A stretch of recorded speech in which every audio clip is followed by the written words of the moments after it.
We are now moving into Unit 2, and we are shifting gears from talking about large overview topics to now talking about specific cultures, specific ways of life.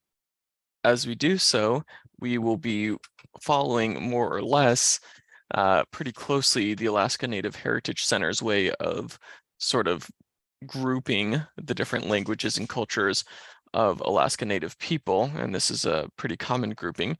We'll be talking first about Onaga and Alutiiq or Shukpiaq people, and then we'll be talking about Yupik or Chupik cultures.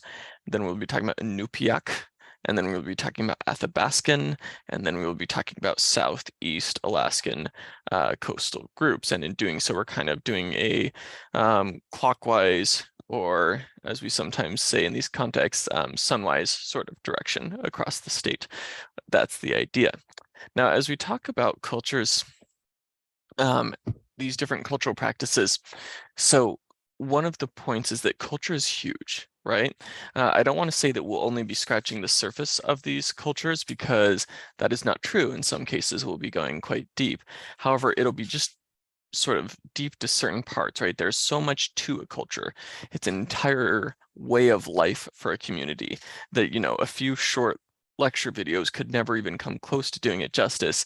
We're sort of, I guess I would think of it a little bit like a cake, right? And we're taking a few bites out of different parts of the cake and hopefully starting to get a taste and a flavor of the cake. But there's much, much more than we will possibly get into, because culture is huge, right? A culture, you can think of it, we use the term a lot of different ways in English, but for our purposes in an anthropology class, we can think of culture as a group's shared way of life, their learned way of life, the stuff that a group does that's not just sort of instinctual to being a human, right? There's certain things that just all human beings do because we're human. But culture is the stuff that's not that, right? But that a group has, that they're common ways, right? They're common ways of thinking about the world, what they value, what they think is important, how they think the world works, their knowledge, their recollections of the past. It's their way of acting and behaving, what kinds of things we do. And it's also how we communicate, both in the sense of how we talk, if we speak, but also in terms of other things like nonverbal gestures, which can vary profoundly across culture. Now, when we talk about culture, I said here, it can range from the mundane to the profound, and sometimes it's not always easy to figure out which is which. As you saw with that reading last week, Keep Paddling Against the Wind, sometimes even seemingly small things, like whether or not you take pauses while talking, can say something much bigger about a culture.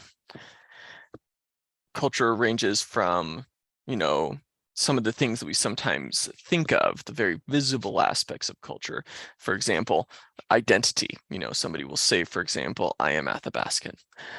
That's an example of a very visible manifestation of culture. Or another visible manifestation of culture might be like certain artistic forms, such as this Pacific Northwest coastal form that's actually from a Canadian First Nation, but in any case, of a salmon that I have on my wallet, right? So those would be examples of like very visible culture that we tend to think of, right? Artwork, identity, perhaps language, perhaps how people traditionally dressed.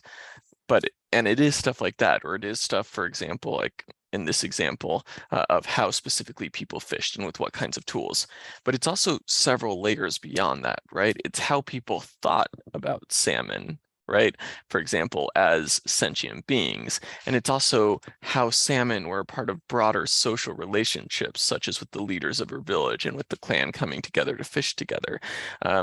So culture is layers deep, right? It's the things that are very visible and obvious, how we make a living, the words coming out of our mouth, our identification, but it's also much deeper at the very central worldview of how a group of people thinks about themselves and the world around them. Point number 2 I want to talk about with cultures as we delve into this unit is this.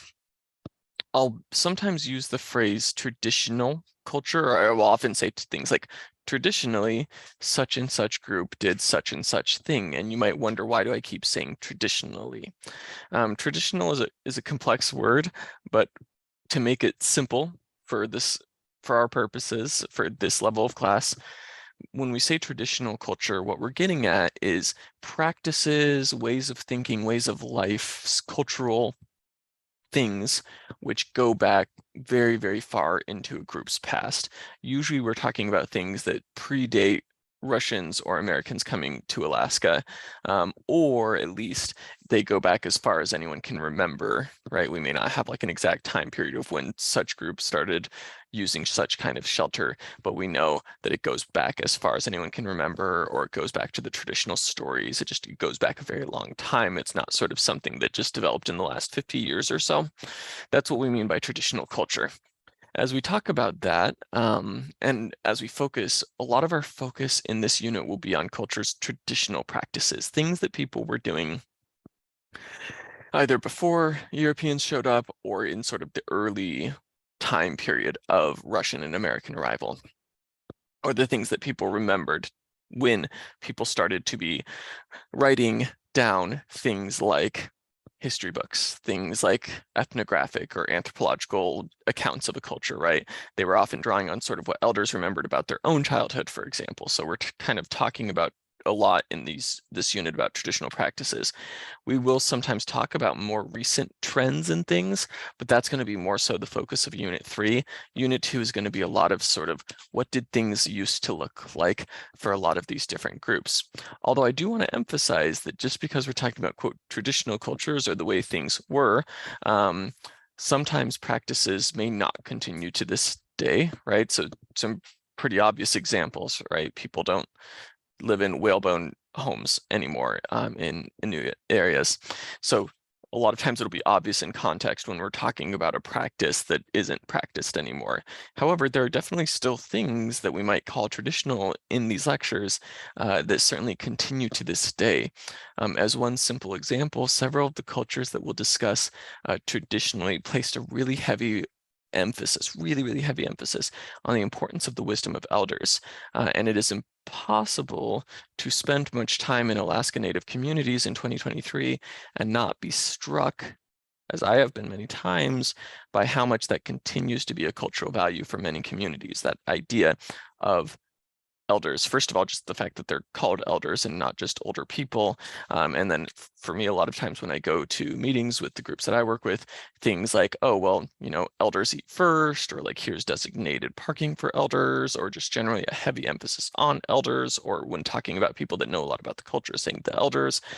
So an emphasis on the wisdom and specialness of elders is a cultural belief, a cultural way of living in this world that very much continues to this day. So some of what we call traditional are things that perhaps are not as present today because, you know, again, technology changes.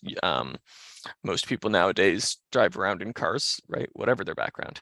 But some of what we'll be talking about does continue to this day. And I think you'll be able to tell in context what are things that are sort of historic and what are things that sort of continue on to this day. A lot of times ideas, right? Ways of thinking, ways of relating to each other still very much continue to this day. Sometimes with change, right? And that's sort of implicit in how culture works for all groups of people. Everybody's culture changes over time as we encounter new things and as time rolls on. And as we'll also talk about certain practices, we'll see stopped for a time and then have been brought back. So for example, in this lecture, we're going to be talking about Unonga dances and the fact that those have really experienced a big revival in the last 40 years. And that's been true of in many areas of Alaska, where practices that perhaps used to be either illegal or at least widely looked down upon, there is now either less discrimination about, or at least just cultures feel stronger about asserting even in the face of people speaking poorly of it. And so certain kinds of practices have come back. So it's kind of a complex picture when we talk about traditional cultures. Some of these things may still be going, some of those things may be more past tense. And again, I think you'll be able to see in context from the readings and from my lectures which is which as we're talking.